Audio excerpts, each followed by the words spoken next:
Okay, so here's a really simple exercise to see if you can figure out if you're in physical advantage all the time. We call it med ball big circles.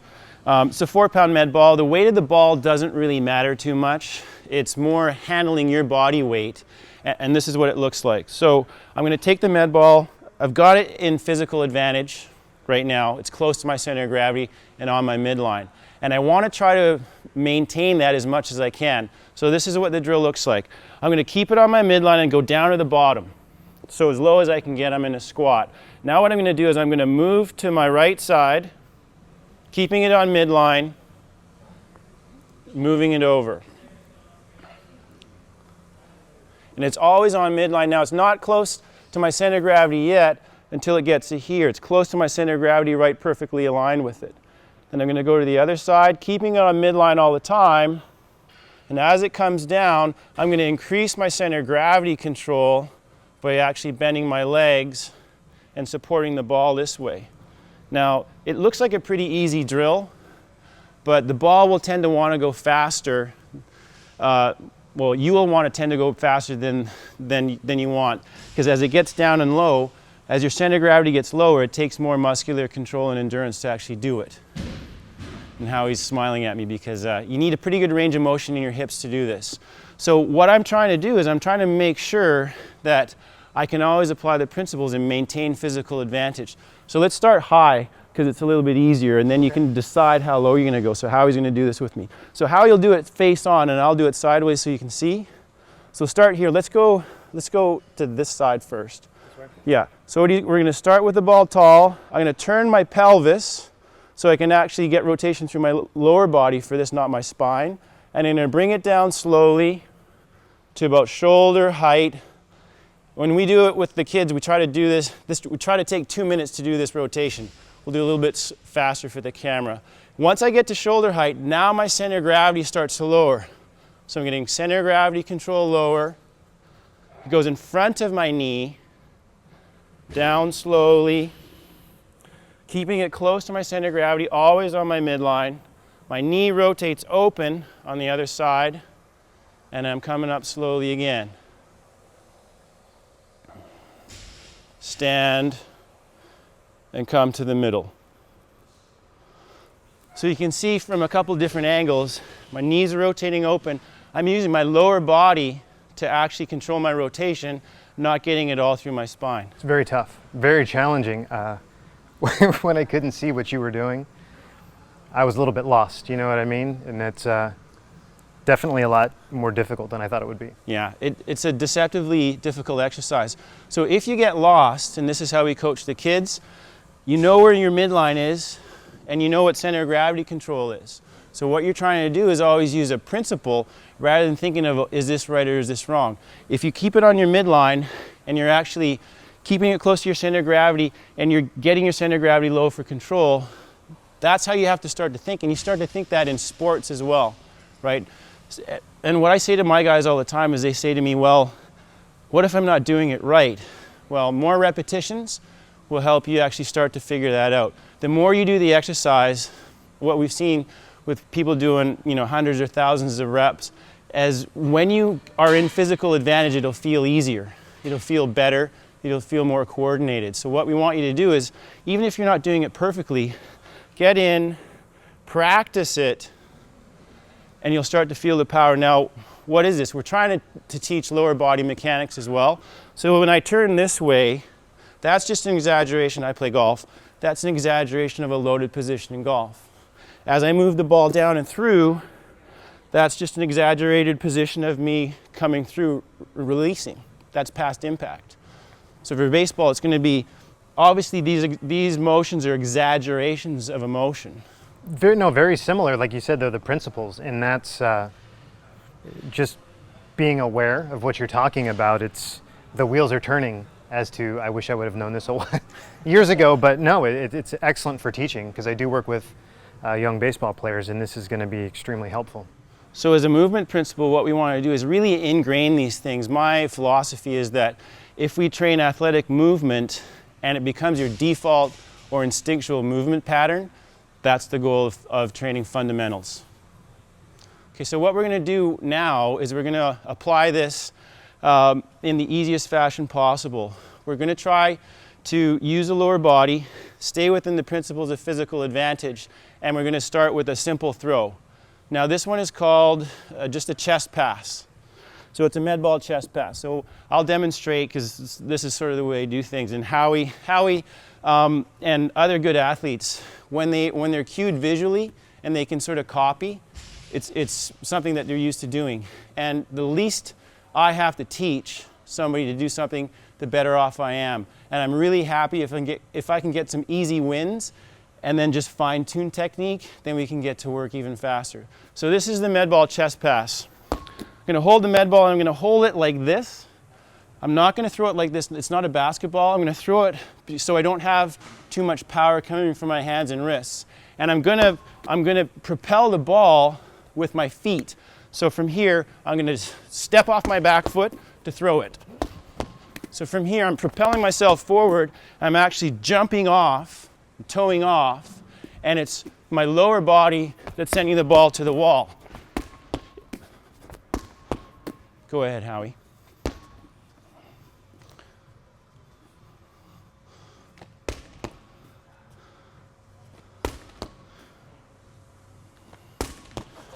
Good. Good. So overall, I like that technique.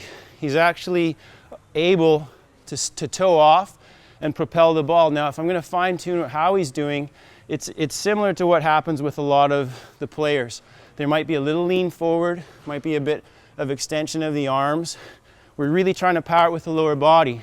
So I don't have to, I'm not in physical advantage when I reach this far.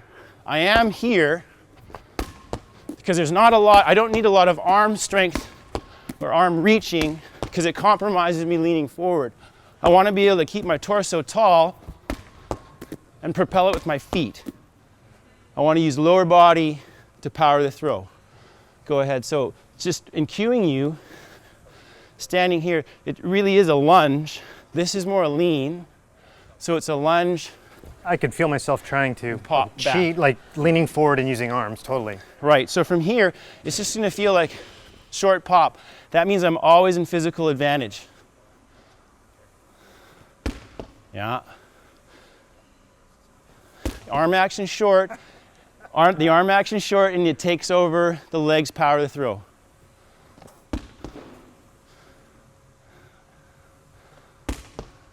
Yeah. And one more.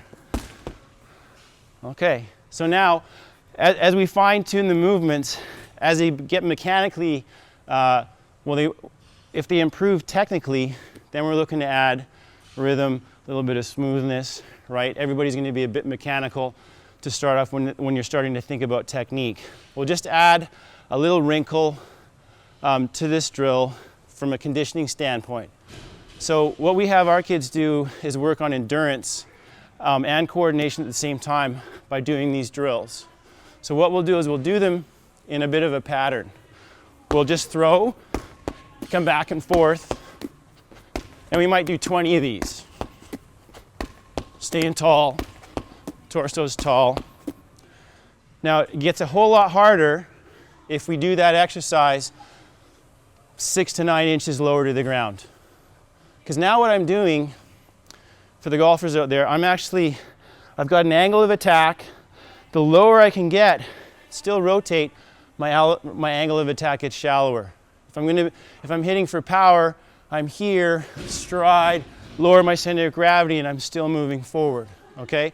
So the ability to hold yourself low and move is key in a lot of sports, because you can't load the ground, which is one of the next principles, unless you can lower your center of gravity. So sometimes it's a technique thing, sometimes it's just a straight strength, endurance, capacity thing. So go ahead and do the same throw, do them in a rhythm, so consecutively, alternate feet, there's a lot of instruction, and try to do it with your center of gravity 6 to 9 inches lower. The same trajectory throw, just lower the center of gravity to do it.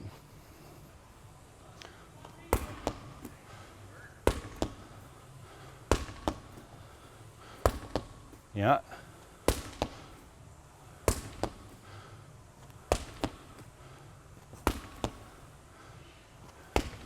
Good, stop. So in lowering the center of gravity, the tendency is to lower and lean forward a little bit in some people. So if I want to actually do this drill and lower the center of gravity, now I'm thinking, what are the mechanics of me lowering the center of gravity? The longer my step is, the more the foot goes forward, and now I can actually stay back. With a short step, just trying to lower, I'm going to lean forward. So that's an upper body sort of tendency. So what I want to do is I want to take a lunge step that basically puts my back leg on the ground, because what this wants to do is dictated by what this wants to do, and vice versa. So the longer step I take, then I can keep my torso tall. Okay. Just a simple cue, because he does a lot of the other stuff right. So just, it's going to feel like this foot is way ahead of your torso. Got it. Yeah, bigger step. There you go. So a much bigger front end on that. Yeah, it feels different. Way different. Yeah, so anytime we've got athletes who are throwers or they're hitting a ball, we want to give them a place to go. And this drill, although it's not rotational, it's linear in manner, we're starting to give the athlete a place to go. So whether it's hitting something off the ground, hitting something that's in the air, or hitting something that's higher, this foot has to be outside the shoulder. So we're working still on physical advantage, but now it's physical advantage with more movement. So you start with the men ball big circles and make a progression upwards. Okay, in this section, we're going to go over functional biomechanics. It's very important, even with an understanding of the principles, that your body actually moves properly in space. Now, a lot of it has to do with just like a basic understanding conceptually of how your body is actually designed to move. So we're going to show you a few exercises that will allow you to execute the principles and get a greater understanding of how you're going to move based on your anatomy and physiology. Okay?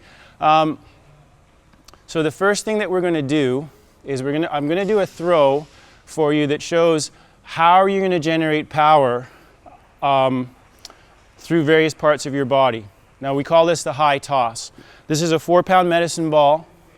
It's not very heavy. A 2 for a lot of people would be better.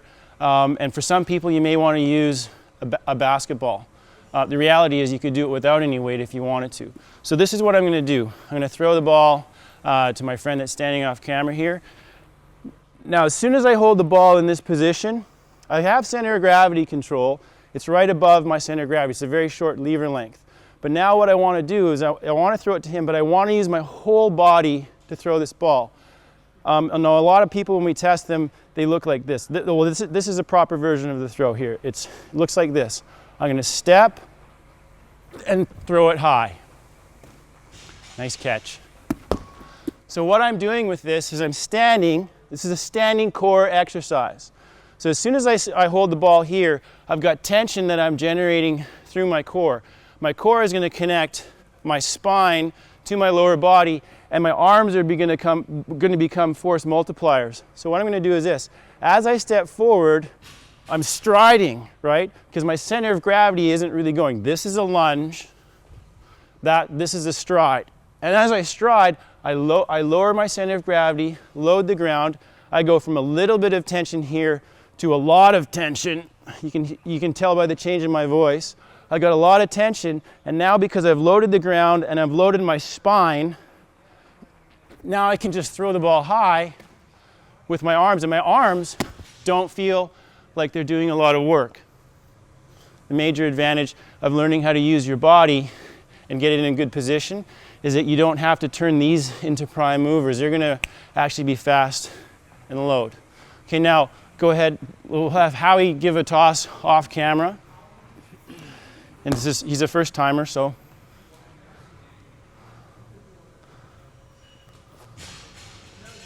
Okay. Now obviously we're talking about a professional athlete, and it's just cueing him a little bit because he has the same tendency that almost everybody has. Which is fair enough, right? Yeah. It's a new exercise. The tendency for almost everybody is to try to lean forward and then throw it with their hands because it's not a lower body dominant throw at this time. So as Howie, go ahead and stand here at your starting position, Howie, hold it above your head. Now as soon as he gets it over here, this to some degree is on, right? Now if I hold it, now go ahead and take a step forward. Yeah. And now there's more tension. A lot more A tension. lot more tension. And tension translates to speed. No tension, no speed. Most of the speed athletes you find are pretty tight. You don't really find loosey-goosey speed athletes. Okay? So what we're trying to do is we're trying to build tension in a way that's adaptive. So go ahead and start again. So it's how he starts here. There's a little bit of tension. As he goes forward, because it's a stride, yeah, he's going forward. There's a huge amount of tension through here. And this is actually a back leg exercise. Okay? So I'm setting up tension through the stomach, through the back, and as he steps forward, the weight stays back, so he's actually loading his back foot. Most people will go forward first, and that's how I blow up my shoulder. I'm out of position, and then I'm trying to make up to throw the ball with my arms. No doubt about it, 100%. And it happens, this is golfers getting ahead of it, this is batters getting ahead of it, and the feeling that you have when this happens, you can recognize it. I say this swing fault is actually very recognizable emotionally. You have this feeling like, oh my God, I'm early.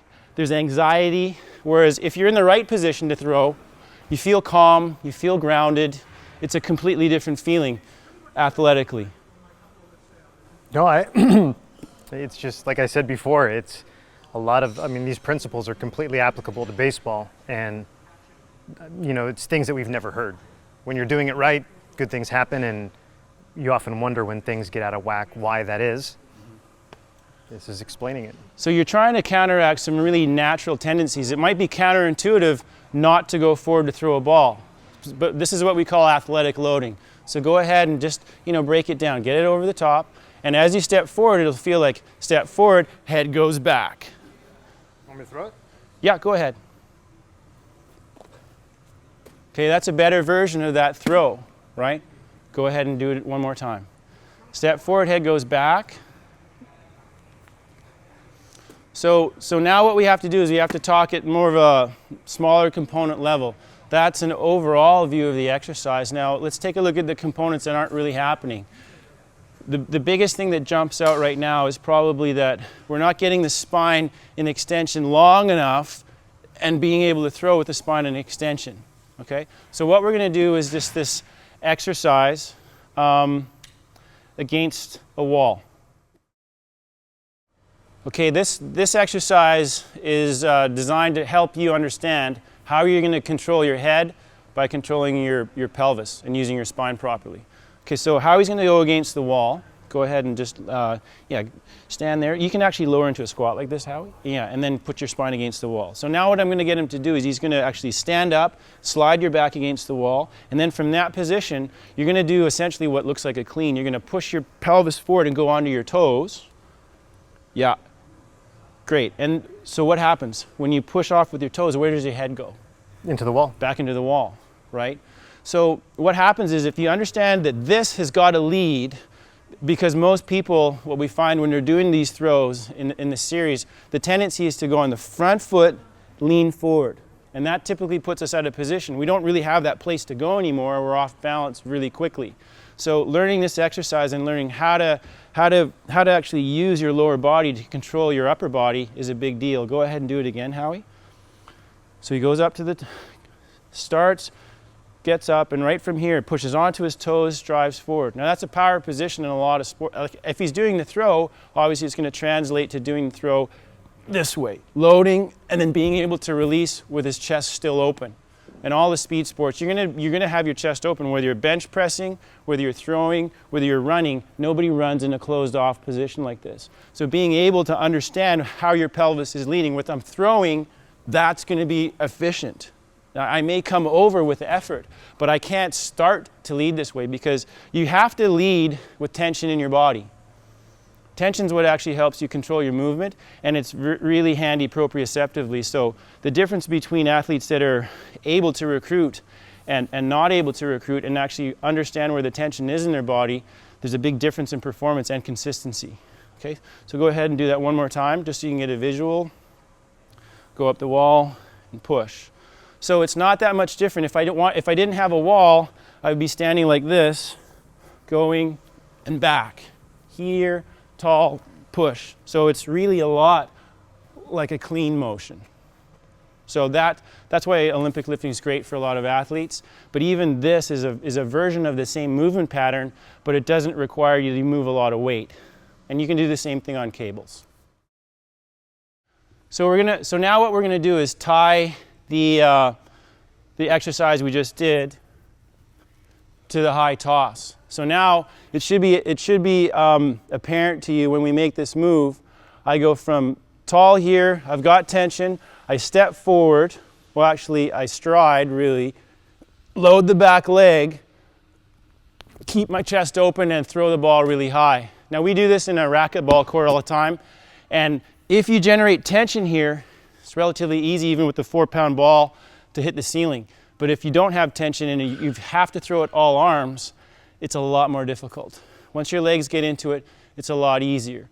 So now what we're going to do is transition into a throw that's probably more applicable for different sports. We call this the flat toss. And I'm going to throw it on an angle.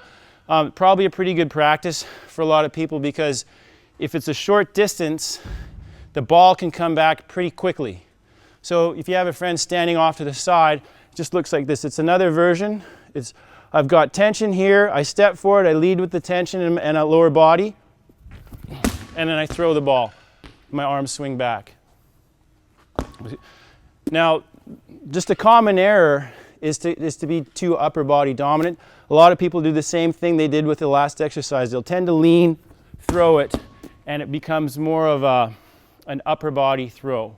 So let's just see what Howie's tendencies are when he does this. Yeah, right, even with the bench. And just throw it on a little bit of an angle so it goes back. Start above. Okay, that's pretty good.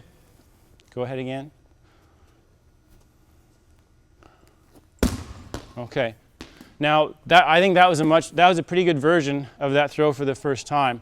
I've had a lot of people do this drill, and hardly anybody ever does it right now. With a little bit of coaching, you know, somebody that's pretty talented can they'll have a feel for it, and it's relatively easy for them to get their mechanics correct. Now, if I'm going to correct and fine tune a little bit on what Howie's doing, as he loads, you'll tend to go a little bit and then recover, right? And he can sense that. Now, the interesting thing is when I work with golfers, and you work with athletes in a lot of other sports, one of the things that we find is almost all golfers have the same movement tendency. Like, based on the principles that we talked about, it's very common for golfers to have what we call a high center of gravity and lateral drifts. That means their center of gravity is too high and they're just moving in a linear fashion. Now, Howie's smiling because we've talked about this before. In baseball, a lot of people have the same tendency. They're batting and they tend to have too high a center of gravity, which makes them feel like they're ahead of it, and they just tend to move laterally instead of actually being able to, say, stride and rotate and have control. Now, when you take a look at movement fundamentals are generally finite. There's a certain amount of fundamentals that you're going to have.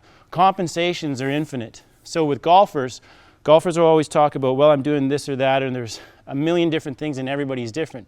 Fundamentally, they have a very common movement pattern. Their compensations are due to a lot of other things. Their biomechanics, their tendencies, their sort of emotional stuff, and how you can talk to a little bit about baseball. Yeah, 100%. It's the same thing as the tendency to get linear, and you know it hasn't been explained that simple. You know, I think we focus on the compensation and trying to correct that, but if you look at it from the principle point of view, it tends to make it a lot simpler. And I think it's always difficult because the practice always takes place with a bat in hand, right, where if you can use a medicine ball and get extra reps to get the movement right, hopefully it'll be a more painless transition to when you're playing. Exactly, and that's one of the things that we want to do is simplify the training process.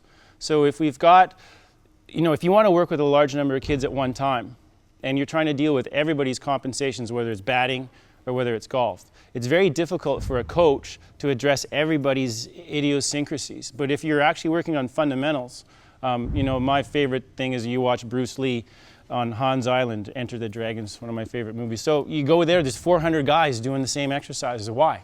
Because they need to work on fundamentals.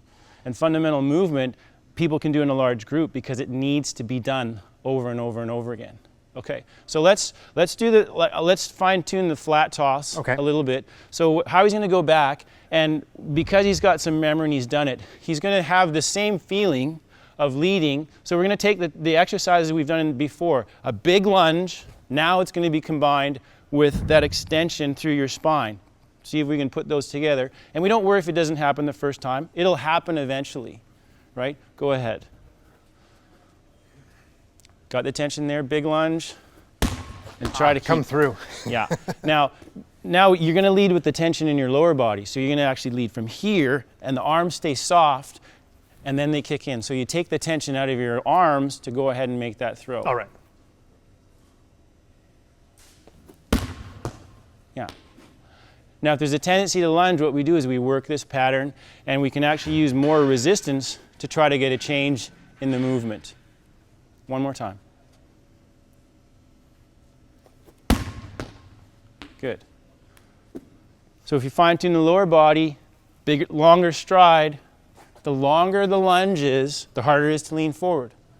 So we'll go last sort of modification, bigger, soft arms, bigger lunge.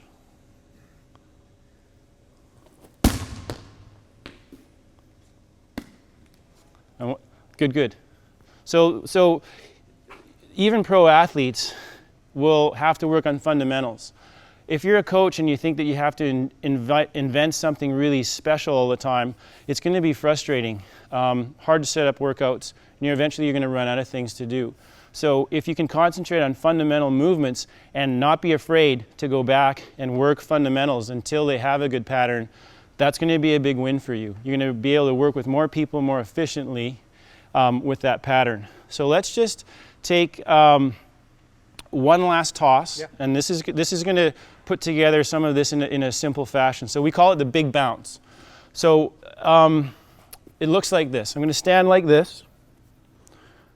I've got this loaded position again, and right from here, all I'm going to do is I'm going to apply as much speed and power as I can in the shortest period of time by throwing the ball down. So I'm using the same movement. I want to start here. I've got a little bit of tension. I want to go from 0 to 100% as fast as I can. So what we teach people all the time is how speed athletes are actually wired. Not everybody has the potential to be the fastest person in the world, but most people can be coached to be faster. So what we take a look at is the mindset and the training for a speed athlete. If there's a weight on the ground and I'm a speed athlete, what I'll do is I'll grab onto the weight and I'll rip it off the ground with as much recruitment as I can. That's just the nature of it. We see a weight, we want to move it fast. A normal person will go down, pick it up and go, oh, that's heavy, and try to recruit more to get it off the ground, and then finally say, oh, that was really heavy. But the work that's done is over such a long period of time that they have no speed. The instinct has to be, no matter how heavy it is, I fully recruit, I'm stabilizing, and I'm able to move fast with the tension. Let's go ahead and try this throw. So go ahead, yeah, hands right over, and you're just going to throw it straight down into the ground. We call it a big bounce. Yeah, that's pretty good. Now, what we're looking for is if Howie's actually demonstrating like proper use of his spine and pelvis. Now we know he wants to do this. It's counterintuitive for most people to throw something down and go away from it. The instinct is to go this way. But like we said, that's not going to be an adaptive instinct in most sports that you're going to play. So go ahead. So not trying to help it with your body so much, with your upper body, try to drive your pelvis to throw the ball down. There you go. Closer. So it's a monkey see, monkey do thing. Now, as the better athletes are, a lot of times the better they are at actually copying. So it's really useful for coaches to be able to do everything that they're teaching their athletes and demonstrate it really well.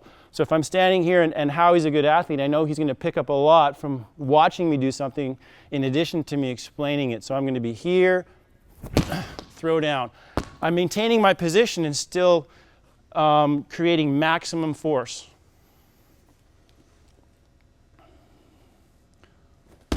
Better.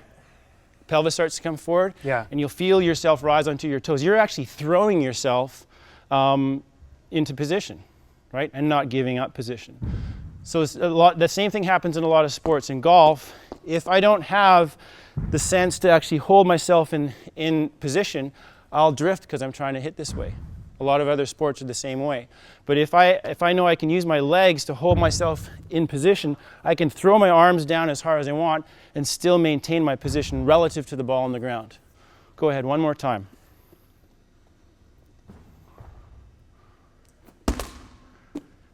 Soften the arms and drive forward with the pelvis. So this is the part of the training that's actually a lot mental.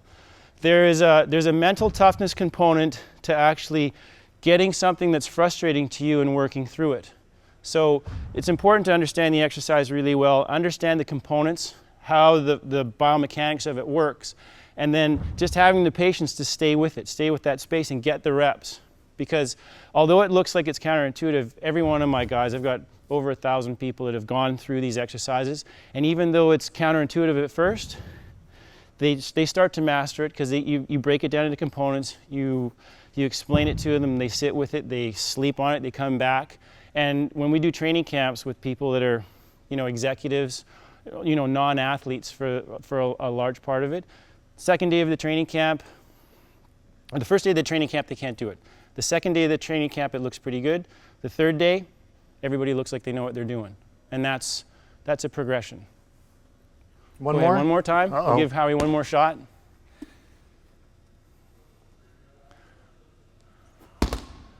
And you're going to feel going away from the ball. Okay. So the ball goes this way, head goes that way. That's the other cue. And Howie's got some work to do, so we'll come back for another segment.